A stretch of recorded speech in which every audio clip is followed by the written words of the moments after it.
Kia ora, good evening. I'm Hannah Wilkins. It was a busy day for Prime Minister Chris Hipkins in Dunedin last week, touching base on some current issues. He toured around ongoing projects around the city, finishing up his day addressing protesters at the Otago University. Prime Minister Chris Hipkins started his visit to Dunedin on Friday by paying the KiwiRail Hillside Workshops a visit. He was assessing the progress on the $100 million redevelopment project. The rebuild is looking to revitalise the city's railway network, expecting to create more than 170 jobs once completed. Hipkins later visited an independent game development studio and believes there's a huge potential for growth in the region's gaming sector. We see the potential for more jobs, we see the potential for more exports, and we want to get behind the often small to medium-sized businesses who are going to make all of that happen. The Prime Minister later made his way to Otago University in the afternoon, meeting with staff and students in the thick of recent protests against impending staff cuts. He was met with a strong crowd mirroring Wednesday's rally, where around 400 people marched through campus to express their anger. We're certainly focused on helping them out by giving them quite a large increase in funding next year. Hipkins also received updates on the new Dunedin hospital, stating he's pleased to see work progressing on the largest hospital construction project in the country's history. In Dunedin, the South today. The Queenstown Salvation Army are getting closer to having a new place to call home. They've announced a finishing date for their new Frankton hub after facing some setbacks to the original plan. Just within reach, the Queenstown Salvation Army have finally set an opening date for their new base in Frankton. Starting as a dream in 2019 after selling their old Camp Street building, the new Salvation Army hub is finally taking shape and is now set to open in November. Community Ministry Director Andrew Wilson says they were hoping to have the new building open by September, but has been delayed by the harsh central Otago winters being too cold to finish off the car park. Yeah, so we were fairly ambitious. We were hoping for an opening in September, but with all building projects come a few speed bumps along the way, so unfortunately we've had to push it back. From the ground up, the hub has been designed and built for community use. The building is set up with meeting and multi-function rooms, showers for visitor use, long-term office space, and an auditorium that seats around 120 people. So the whole design and values that underpin this building is that it's a gift for this community to use, that any group who is able to use and make use of the space can do so. Wilson says he's ecstatic to finally see the project go from just a paper drawing to a fully fledged building. The Salvation Army has big plans for their opening party, with a dawn service and blessing in the morning, also bringing in a brass band, a South Island Waiata group and local talent to celebrate the big day. In Queenstown, the South today. Heated debate at the Christchurch City Council last week after the Terrace Airport proposal came up for discussion. Councillors listened to presentations from climate activists and were split on their opinions about the airport's final costs and overall effect on climate. Christchurch City Councillors have agreed to express their concern about the Terrace Airport project after a tight vote yesterday. An amendment at Wednesday's Finance and Performance Committee narrowly agreed to add feedback, citing potential climate change impacts and costs. I don't think there can be any justification in a climate emergency and with a sustainability and ecological crisis that Terrace should be proceeding. The Christchurch Airport announced the purchase of 750 hectares of farmland in Terrace nearly 2 years ago. Those opposing the airport plan also spoke to the committee, including Extinction Rebellion's Sarah Campbell. She told city councillors that decarbonation of aviation is a major environmental hurdle and any expansion of the industry is a terrible idea. We have to work within planetary bounds. So our tourism has to work around that. And I think nobody should be expanding tourism in any country, anywhere. Especially non-sustainable tourism, which is flying, unfortunately. A CIAL spokesman says no decision has been made on whether the international airport project will proceed, with any thought of construction still years away. The airport company is scheduled to meet the council soon to give an update on their work at Terrace. In Christchurch, the South today. A first of its kind redeveloped Southland marae reopened last week, aimed at creating a greener future for the community. The Murihiku marae was welcomed back with a pōwhiri on Friday, celebrating the reopening over a year after the laying of the stone. The $15 million redevelopment was aimed at turning the marae into a community hub, with it now having educational spaces, a dining area and housing for kōmata on site. They have also become the first marae to incorporate a triple net zero approach. The marae was designed to maximise natural light. It's run on solar panels and has a rainwater harvest system with the stormwater treatment facilitated by the wetlands. Finance Minister Grant Robertson was invited to the opening ceremony, who was pleased to be a part of the celebration. The government helped fund the project, investing $9 million, with Robertson saying the outcome was more than they had hoped for. The revamp also enables Waihupai Runika to expand their community services, with Chairman Cyril Gilroy hoping to add a medical space and a place for the youth in the future. In Invercargill, the South today. The Minister of Education made her way to Queenstown last Friday, talking with local schools and starting plans to help accommodate for the region's growth. Joining in the awards ceremony, Education Minister Jan Tinetti stops by Queenstown Primary School on Friday. She took part in the school's weekly assembly, handing out awards and singing along to the Te Reo Māori Macarena. The Minister was in town for the Rural Teaching Principals Conference, meeting with the staff of New Zealand's more isolated schools. Tinetti says the possibility of a new primary or high school for the region is in discussion, with Queenstown becoming a hotspot for growth. So those are all things that are under discussion, and we know that there's pressure on the system, and Queenstown is one of our national areas of growth that we've identified, and so my officials keep giving me advice around what the next steps are. Even though the Education Minister is in hot water, she insists she has no plans to resign, preparing to go in front of the Privileges Committee later this year. In Queenstown, the South today.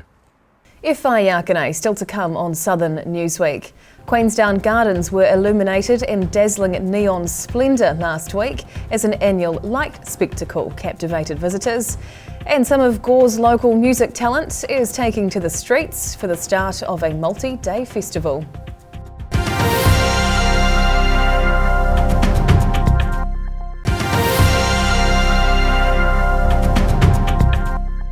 Tēnā koe, welcome back. Queenstown Gardens were transformed into a colourful neon spectacle as part of a 5-day light show last week. This year's Luma Southern Light project was back and brighter than ever for its 8th year of mesmerising displays. Shining through the rainy night, Luma brings Queenstown Gardens to life on Thursday evening. After its hiatus in 2022 due to COVID-19, the bright and colourful event has come back for its 7th year, showcasing the work of talented light artists. The Queenstown winter staple runs throughout the King's Birthday weekend, with over 32 installations to get lost in, such as the solar plexus, triangular and 6-foot lava lamps. We're transferring people onto a different world. There's probably 6 or 7 different places they can go and they'll get lost in. It could be Wonky Circus, it could be a lost forest, it could be even a lava lamp forest. Luma Charitable Trust Chairman Duncan Forsyth says they've had to limit each night's numbers, with ticket sales double what they were in previous years. He believes with less foot traffic around the gardens, visitors can fully immerse themselves in each attraction. We've got a limit on tickets each night. We're really on track to sell out 2 of the nights, and so we're encouraging people to book, come, get tickets, get a night, and we've also reduced the numbers so the experience has been much better. The event goers are also treated to local and international acts on their walk, with street performers, violinists and DJs littered throughout the event. There's a lot more performance in terms of music. We've got a number of emerging artists, a number of women artists who are performing. Running for 5 days, the vibrant event has something for everyone, with large eye-catching spectacles and hidden gems waiting to be found. In Queenstown, the South today. The streets of Gore were littered with enthusiastic musicians last week, kick-starting an annual music festival. The Freeze Your Bits Off busking competition saw a range of local talent busting out a tune, with the junior section stealing the hearts of many. I fell into a Country songs were echoing through Gore on Friday as school students hit the streets with their best beats. It was day 1 of 3 in the annual Freeze Your Bits Off busking competition, with a wide range of performances on offer.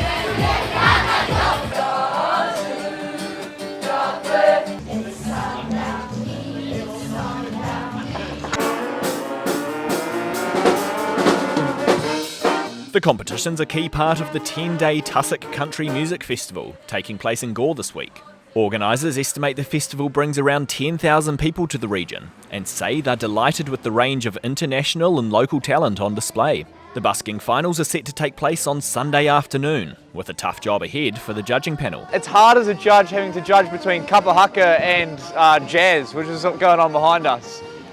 But just so fantastic and great to see the high school students out here, and we're on to the juniors next up, which will be good fun. The buskers drew large crowds, with locals and visitors alike flooding the footpaths to soak up the joyful tunes. 3 of my grandkids playing in this band over here, and it's awesome. It's so cool, literally, it's so cool. Bloody awesome atmosphere. Really enjoying these kids. It's really, really cool seeing the kids out doing their thing on the street. The festival continues over the weekend, concluding with the prestigious Gold Guitar Awards on Sunday evening. In Gore, the South today! It was a war of words and tunes down south last week as country music stars showed off their songwriting skills. The MLT Songwriting Awards tuned up in Gore for Country Music Week, where finalists belted out their songs to a stacked crowd.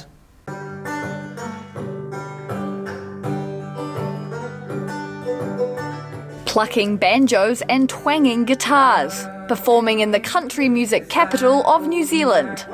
The MLT Songwriting Awards struck a high note in Gore last Thursday at the SBS St James Theatre.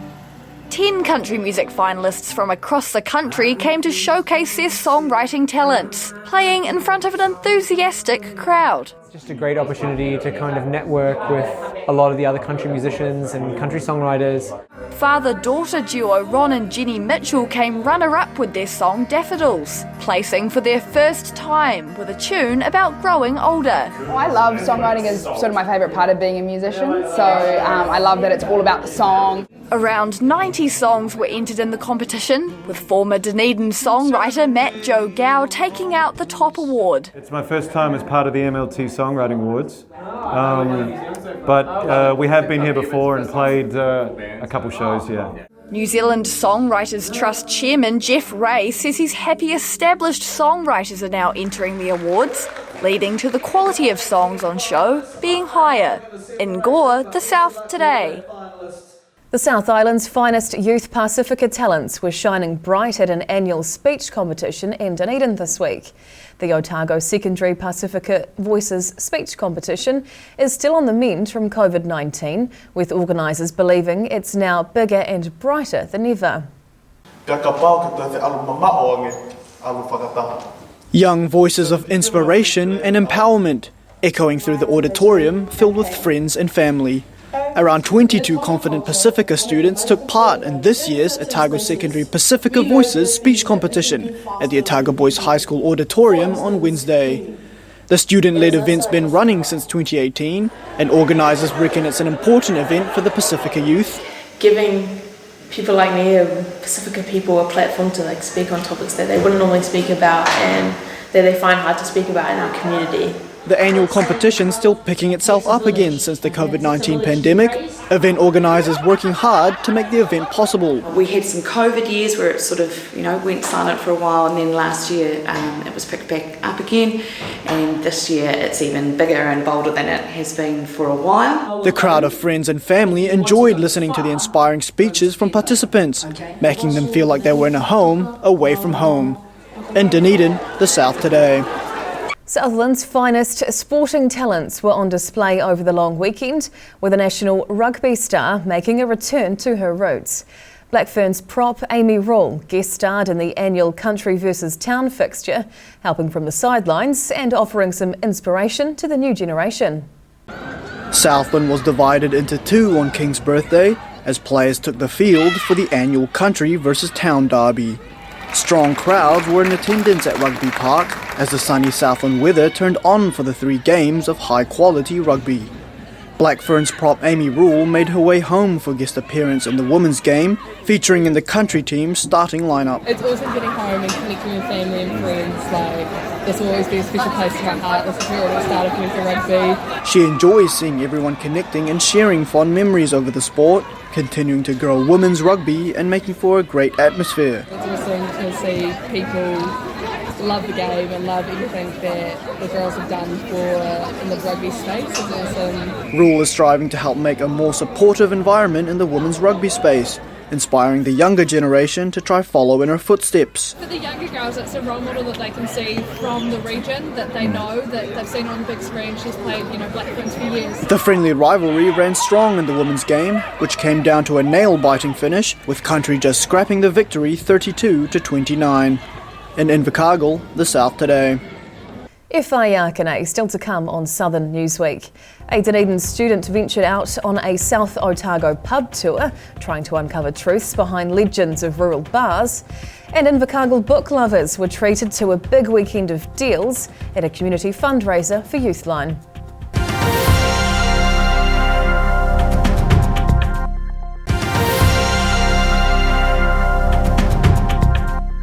Tēnā koe, welcome back.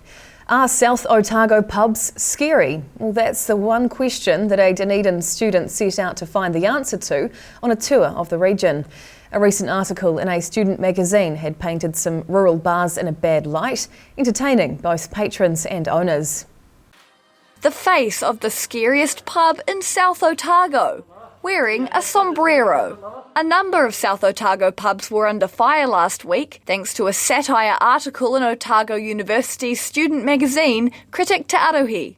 The article ranked a range of southern establishments by how scary they were, with Balclutha's Casa Fuego Eatery and Bar coming in at number 1. I guess it's just the timing that people pop in and either enjoy the ambience or not. It could have been the skeletons and whatnot that threw people off. On the contrary to the article, the pub was voted as one of the best restaurants in the Otago Hospitality Awards and proudly welcomes punters from all walks of life. The student author said his overall vibe of the bar was 100% scared, but owner Andrew Hayward Swain doesn't take the remarks personally. Well, I don't really mind. Yeah? No, I think it's quite funny. Some patrons believe that country pubs get a bad rap, thinking the article was a bit critical. Hayward Swain feels the fearful student should give Casa Fuego a second chance, saying they would happily be welcomed back with open arms. In Balclutha, the South Today. The long weekend was a chance for many to sit back and relax, but not for some of the Lower South's top squash players. Competitors showcased their skills in the Wanaka Squash Open, facing fierce competition against some of the country's best. An eager crowd honing in on the action, ready for a big day of competition. It was all go at the annual Wanaka Squash Open over the long weekend, as around 70 players served and rallied their way to the top. Wanaka Squash Club hosted the event, with club president Tony Johnston pleased with the support shown for the tournament from the local community. It's been very good. We have a fantastic tournament controller in Emma, and lots of helpers around the place, and it's been going really well. There were many epic battles on the courts, with multiple games going down to the wire, making it to 5 sets. The club first held a tournament more than 40 years ago and still continues to grow, doubling their memberships over the last 3 years. I love the people. It attracts people that can get out on the court, try like there's no tomorrow, and then come off the court, have a shower and a drink. New Zealand's number 2 Wamba Chilesi came out on top, beating out his brother Temwa, who's a rank below him in the finals. In Wanaka, the South Today. Invercargill bookworms were in for a treat last weekend as they prepared to score themselves some sweet deals.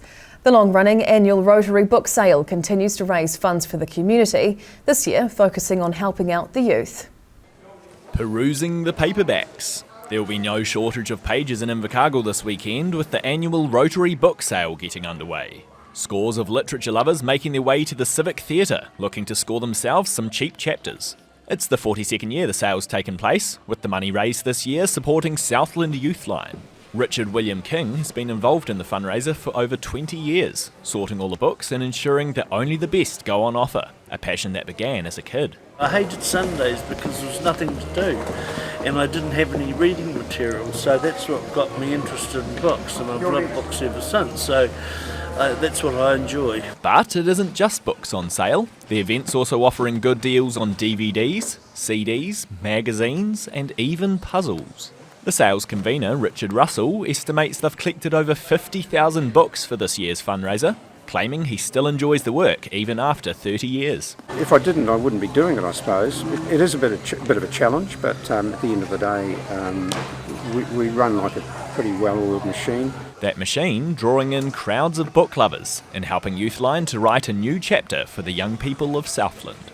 In Invercargill, the South Today. Rugby jerseys from the last Highlanders home game are now looking for a new home. The match-worn jerseys will be auctioned off, with all proceeds being donated to charity, giving fans a chance to own a piece of rugby history. Standing amongst some legendary Super Rugby jerseys, up for grabs in an online charity auction. These signed Highlanders jerseys were worn at their recent home game win against the Reds and are now being auctioned off for the Salvation Army charity. It was also halfback Aaron Smith's final home game for the team, with his jersey already bidding at over $3,000. Yeah, it's a great investment. Aaron Smith, one of the best rugby players of all time. Why wouldn't you want a piece of history? The jerseys are autographed by the players and are in authentic post-game condition, with remnants of the pitch still on them. The funds will go directly back to the people of Dunedin, those that need us most at this point in time, and the most vulnerable in the city. Fans still have a chance to own a piece of rugby history while giving back to the community, with the auction closing on Friday. In Dunedin, the South Today. Guinea pigs from all around Otago were primped and preened last weekend, taking centre stage at a regional show. Guinea pigs of all colours and sizes were judged at the Otago Cavi Club on Sunday as part of their winter show at Dunedin's Carisbrook School Hall. These little creatures received a 5-star grooming treatment ahead of the show, with the longer-haired animals getting a blow-dry and a comb before their time in the spotlight. Around 80 guinea pigs were entered across a range of different categories, including members' pets, novice pets and purebreds. At home I have a few breeds of guinea pigs what I breed, and I breed them and I follow the New Zealand Kiwi Council breed standards. It was the first year this competition had been run in Dunedin, with Wilson Jones using it as a way to bring the furry animal lovers from around the South Island together. In Dunedin, the South Today. That wraps up this edition of Southern Newsweek. For the latest news and videos from the Southern region, head online to odt.co.nz. And you can follow Channel 39 on YouTube and the South Today NZ on Facebook to catch our news bulletins on demand. We'll see you again next week. Mā te wā.